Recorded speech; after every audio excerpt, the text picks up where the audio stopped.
إن الحمد لله نحمده ونستعينه ونستغفره ونعوذ بالله من شرور أنفسنا وسيئات أعمالنا من يهده الله فلا مضل له ومن يضلل فلا هادي له وأشهد أن لا إله إلا الله وحده لا شريك له وأشهد أن محمدًا عبده ورسوله لا نبي بعده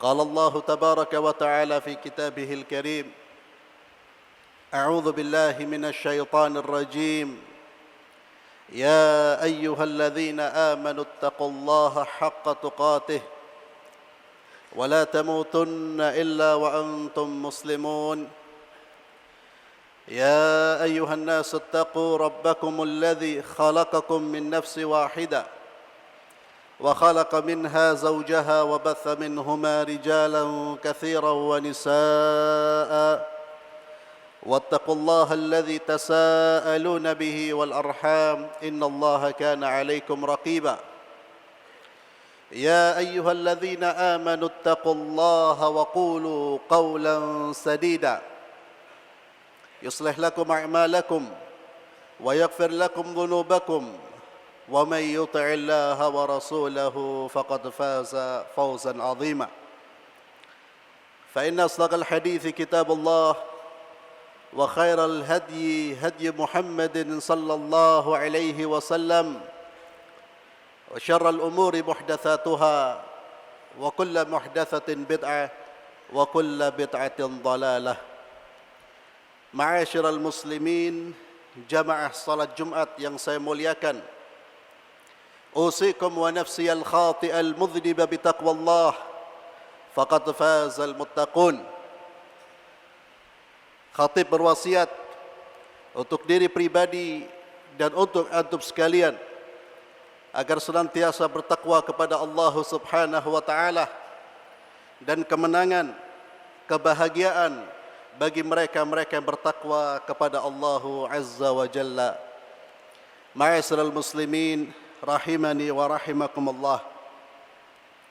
Dalam kesempatan khutbah hari ini saya ingin menyampaikan tentang satu masalah yang kita hadapi sehari-hari, yang menyentuh permasalahan kita dalam kehidupan sehari-hari, yaitu hutang piutang.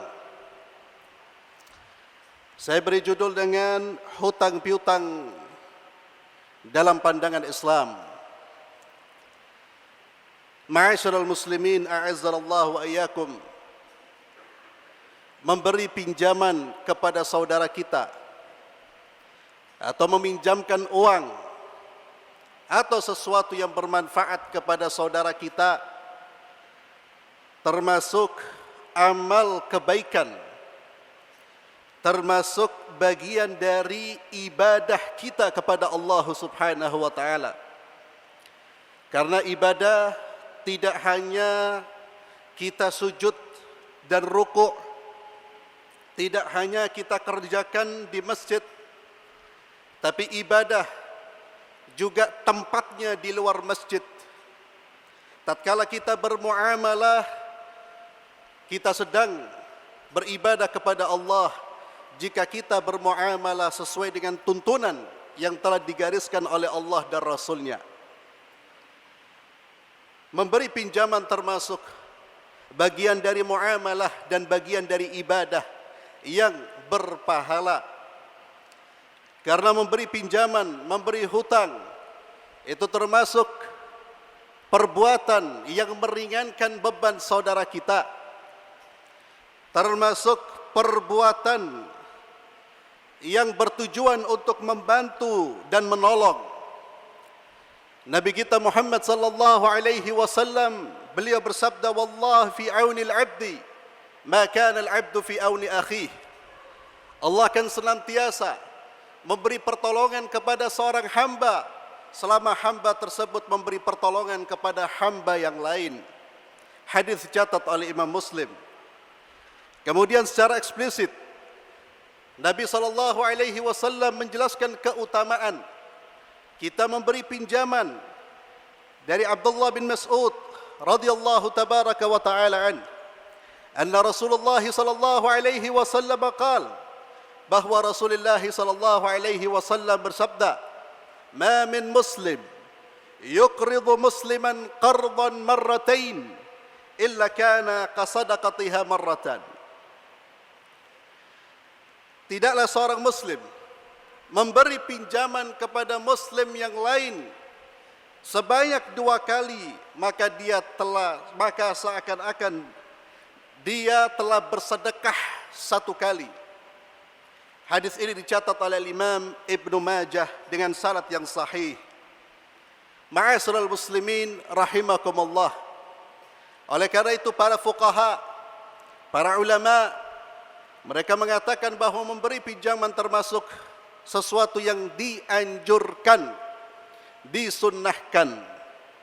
Tapi ada pemberian pinjaman yang diharamkan di dalam Islam, yang tidak boleh dilakukan tatkala seseorang memberi pinjaman kepada orang yang dia tahu akan menggunakan pinjaman tersebut di jalan yang tidak diridhai oleh Allah Subhanahu wa taala. Maka kita haram memberi pinjaman kepada orang yang akan memanfaatkan hutang tersebut untuk membeli minuman keras, atau untuk bermain judi, atau untuk melakukan hal-hal yang diharamkan oleh Allah. Maka kita tidak boleh memberi pinjaman, tidak boleh meminjamkan, karena kalau kita tetap meminjamkan berarti kita telah bertolong-menolong dalam keburukan. Allah Azza wa Jalla berfirman di dalam surat Al-Maidah ayat yang kedua, wa ta'awanu 'alal birri wat taqwa wa la ta'awanu 'alal itsmi wal 'udwan.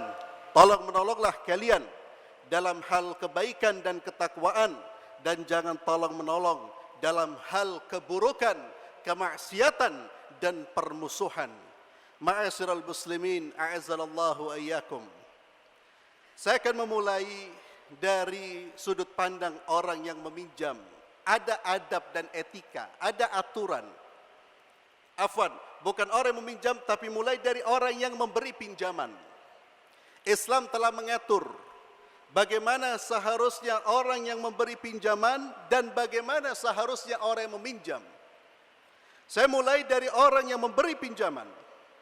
Yang pertama, ma'asyiral muslimin, ketika kita memberi pinjaman, memberi hutang, niatkan untuk membantu saudara kita, niatkan untuk menolong saudara kita, maka kita akan diberi pahala oleh Allah, sebagaimana hadis yang telah saya bacakan di awal khutbah ini. Niatkan bahwa kita untuk menolong. Tatkala niat kita untuk menolong, maka Allah akan memberikan pertolongan kepada kita. Innamal a'malu binniyat wa innamal likulli imri'in ma nawa. Sesungguhnya setiap orang akan diberi ganjaran dengan niatnya. Masing-masing akan mendapatkan balasan karena niatnya. Yang kedua, ma'asyiral muslimin, ini yang perlu kita perhatikan. Ini yang banyak dilanggar oleh kaum muslimin. Kalau tidak banyak, ya sebagian kecil dari umat Islam. Tidak boleh mengambil keuntungan sedikit pun dalam bentuk apapun dari piutangnya. Ketika seseorang memberi pinjaman, memberikan pinjaman kepada orang lain, memberi uangnya untuk dipinjamkan kepada orang lain, maka diharamkan bagi dia untuk mengambil manfaat dari piutangnya tersebut. Kenapa, ma'asyiral muslimin? Karena di dalam Islam, memberi piutang, memberi pinjaman, itu bagian dari akad tolong-menolong. Bagian dari akad membantu. Akadnya itu untuk membantu dan tolong-menolong.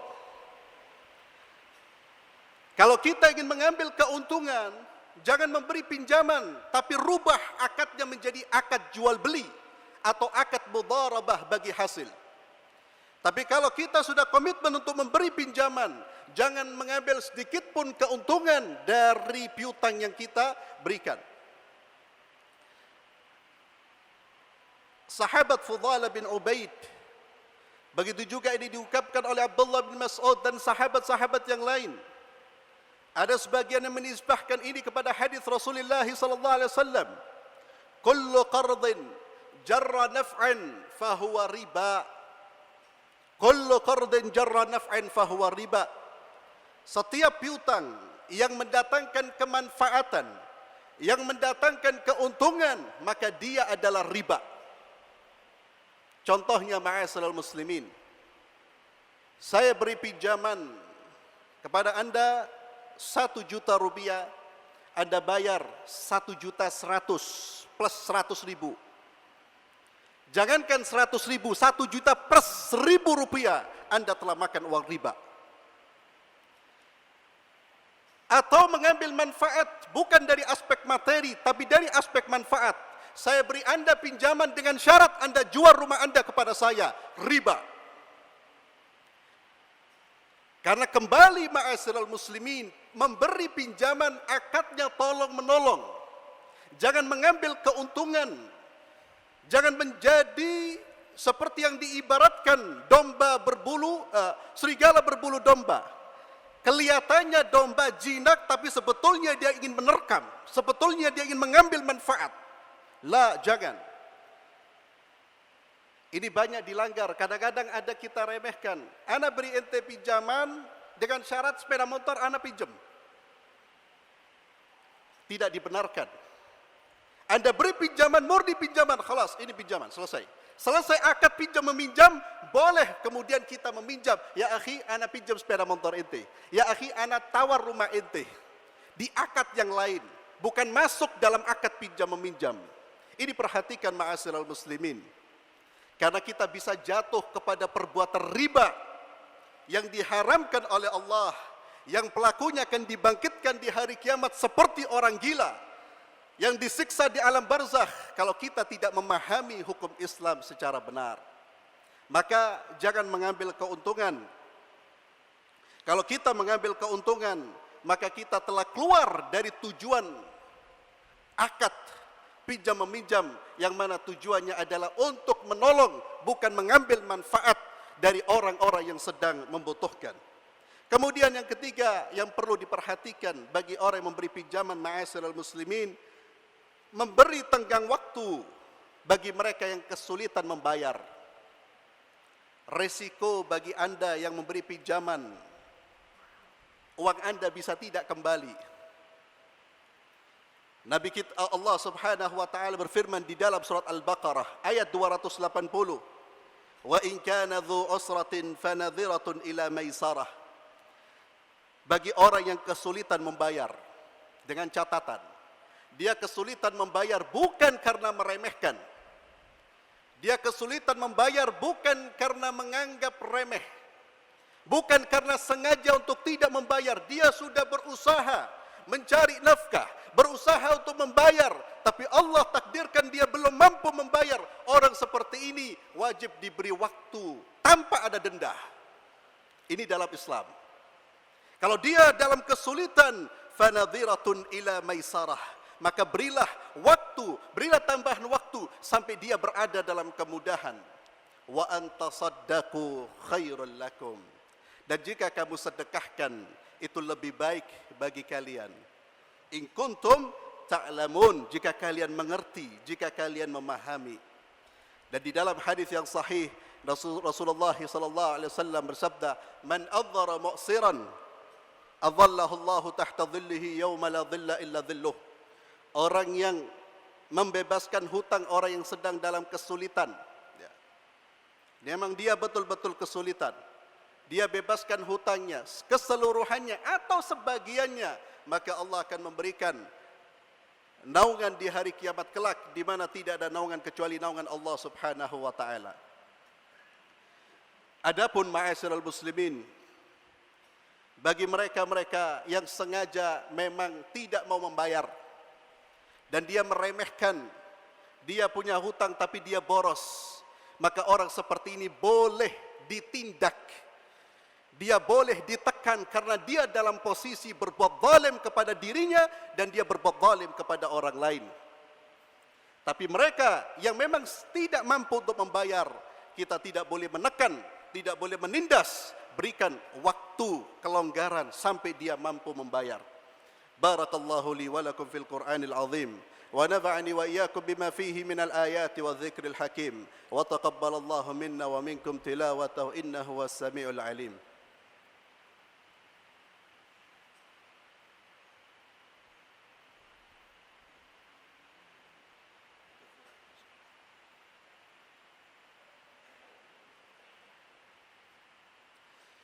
Alhamdulillahi Rabbil Alamin.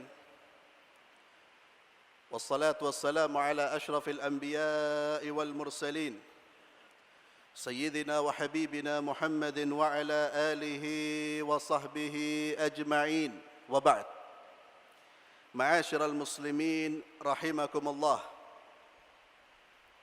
Itu dari aspek orang yang memberi pinjaman. Niatkan karena Allah. Yang kedua, jangan mengambil keuntungan dari piutang kita. Dan yang ketiga, berikan tenggang waktu kepada orang-orang yang memang betul-betul dalam kesulitan. Sekarang saya ingin berbicara dari aspek orang yang meminjam. Ma'asyiral muslimin, a'azzallahu ayyakum. Meminjam jika membutuhkan, termasuk perbuatan yang tidak terlarang di dalam Islam. Bukan perbuatan aib orang meminjam uang. Orang meminjam sesuatu selama dia membutuhkan, ma'asyiral muslimin. Akan tetapi yang perlu diperhatikan bagi mereka-mereka yang berhutang. Yang pertama, ketika dia berhutang, ketika kita berhutang, maka yang harus kita pastikan dalam diri kita adalah niat untuk membayar. Kita berhutang dengan niat, komitmen untuk membayar. Hati-hati ma'asyiral muslimin. Orang yang berhutang lalu ada niat sekalipun sedikit, sekalipun kecil, untuk tidak membayar. Dan dia sampai mati belum terbayarkan utangnya, Allah akan bangkitkan dia di hari kiamat dan dikumpulkan bersama para pencuri. Nabi kita Muhammad sallallahu alaihi wasallam bersabda, "Ayyuma rajulin yudayyidu daynan wa huwa mujmi' alla yuwaffiyahu iyyah, laqiyallahu sariqan." Akhraj Ibnu Majah bi sanadin sahih. Siapapun yang meminjam pinjaman dan ketika dia meminjam ada niat untuk tidak membayar, lalu dia mati, hutangnya belum terlunasi, maka dia akan dibangkitkan dan dikumpulkan bersama para pencuri. Karena hakikatnya dia adalah pencuri. Maka niatkan ma'asyiral muslimin ketika kita meminjam untuk membayar. Jangan pernah terbetik di dalam pikiran kita untuk lari dari tanggung jawab. Jangan pernah terbetik sedikit pun dalam pikiran kita. Jangan sampai kita menganggap, oh orang ini gampang nanti, mudah-mudahan dia lupa. Oh fulan, mudah-mudahan dia mati cepat. Oh fulan, orang seperti ini ma'asyiral muslimin, manusia tidak bisa menuntut, tapi dia akan tertuntut di hadapan Allah, di pengadilan di hadapan Allah, karena tidak ada satupun manusia yang bisa lari dari tanggung jawabnya ketika dihadapkan di pengadilan Allah Subhanahu wa taala. Niatkan untuk membayar, dan siapa yang niat untuk membayar, Allah akan mudahkan. Allah akan mudahkan. Barang siapa yang punya niat untuk membayar hutangnya, maka Allah akan memberikan kemudahan. Di dalam hadis yang lain Nabi sallallahu alaihi wasallam bersabda, "Man akhadha amwalan nas yuridu itlafaha atlafahu Allah." Siapa yang mengambil harta manusia, hutang, tapi dia punya niat untuk tidak dibayar, maka Allah akan binasakan orang ini, ma'asyiral muslimin. Dia akan dibuat susah hidupnya, tidak hanya di dunia, di akhirat kelak. Hati-hati dengan niat. Maka niatkan ketika kita meminjam, niatkan untuk membayar dan usaha untuk membayar, ma'asyiral muslimin. Di dalam hadis yang lain, Nabi sallallahu alaihi wasallam bersabda, "Man mata wa alaihi dinar atau dirham, qudhiya min hasanatihi laisa thamma dinar wala dirham." Siapa yang meninggal sedangkan dia masih punya hutang 1 dinar atau 1 dirham, maka Allah akan menuntut dia dan akan mengambil kebaikan-kebaikan dia untuk dibayarkan kepada orang-orang yang memberi pinjaman kepadanya. Maka yang pertama, niatkan. Yang kedua, ma'asyiral muslimin, bagi anda atau kita yang sudah meminjam, segera lunasi tatkala memang kita ada uang untuk melunasi. Jangan pernah menunda. Nabi kita Muhammad sallallahu alaihi wasallam mengingatkan, matlul ghaniyyi dzulmun, menunda-nunda. Hutang itu adalah kezaliman. Antum punya uang, ada orang yang antum punya hutang, maka segera lunasi. Ini kewajiban. Jangan sampai kemudian kita bersantai-santai, kita keluar negeri, keluar kota, kemudian kita tidak, seakan-akan kita tidak punya hutang. Hati-hati, karena nyawa tidak ada yang tahu kapan dia akan dipanggil oleh Allah Subhanahu wa taala. Segera lunasi. Anda tidak melunasi, Anda telah melakukan kezaliman terhadap saudara Anda. Dan yang ketiga, yang terakhir, ma'asyiral muslimin, hutang-hutang kita mari kita catat. Jadikan hutang ini sebagai catatan wasiat. Sampaikan kepada keluarga kita, kepada sanak keluarga kita, dan catat, hadirkan 2 orang saksi, ma'asyiral muslimin. Nabi sallallahu alaihi wasallam bersabda, tidaklah seorang muslim berhak melewati 2 malam sedangkan dia memiliki sesuatu yang hendak dia wasiatkan, hendaknya dia segera tulis wasiat tersebut. Jangan ditunda. Jangan sampai ada 2 malam berlalu tidak ada wasiat yang tertulis padahal kita punya wasiat. Kata para ulama, bagi mereka yang berhutang ini ditekankan, bahkan sebagian mewajibkan. Kenapa demikian, ma'asyiral muslimin? Hutang adalah tanggung jawab kita. Kalau kita tidak mencatat, kalau kita tidak menginformasikan kepada keluarga, maka ketika kita wafat, lalu ada orang yang menagih, keluarga tidak punya bukti, mereka tidak tahu, mereka pun akan menolak. Bahkan na'udzubillah, ada ahli waris yang memang tamak terhadap harta. Dia tahu bahwa fulan punya harta, punya hutang, tapi karena tidak ingin berkurang hutangnya, berkurang hartanya, si ahli waris tidak mengakui hutang-hutang tersebut. Inilah pentingnya kita mencatat, ma'asyiral muslimin. Jangan hanya utang kita pada orang kita catat, tapi utang kita kepada orang kita catat. Jangan hanya utang orang lain kepada kita yang kita catat. Itulah Islam memberikan pandangan dan memberikan solusi bagi masalah hutang piutang. Maka niatkan karena Allah yang memberi pinjaman, tidak boleh mengambil keuntungan, dan berilah penangguhan bagi orang-orang yang memang betul-betul kesulitan. Bagi ada yang meminjam, segera lunasi pinjaman tersebut. Ingat, pinjaman adalah tanggung jawab yang Allah minta akan tuntut di hari kiamat. Yang kedua, segera kita mencatat pinjaman-pinjaman kita atau utang-utang kita. Semoga Allah Subhanahu wa taala senantiasa membimbing kita ke jalan Allah. Dan sebelum saya tutup, ma'asyiral muslimin, karena banyak pertanyaan, terkecuali boleh orang yang meminjam membayar lebih tanpa ada persyaratan, tanpa ada permintaan dari si peminjam. Ini termasuk amal kebaikan. Saya punya hutang 100.000, lalu saya bayar 150.000 tanpa ada permintaan dari orang yang memberi pinjaman. Ini diperbolehkan, bahkan amal termasuk kebaikan. Karena ini dari inisiatif orang yang meminjam. Ini termasuk amal kebaikan, bukan termasuk riba. Riba jika ada persyaratan di awal, jika ada permintaan dari orang yang memberi pinjaman. Mudah-mudahan bermanfaat. Kita tutup dengan doa. Allahumma salli wa sallim ala Sayyidina Muhammad. Allahumma ya arhamar rahimin. Allahumma ya akramal akramin.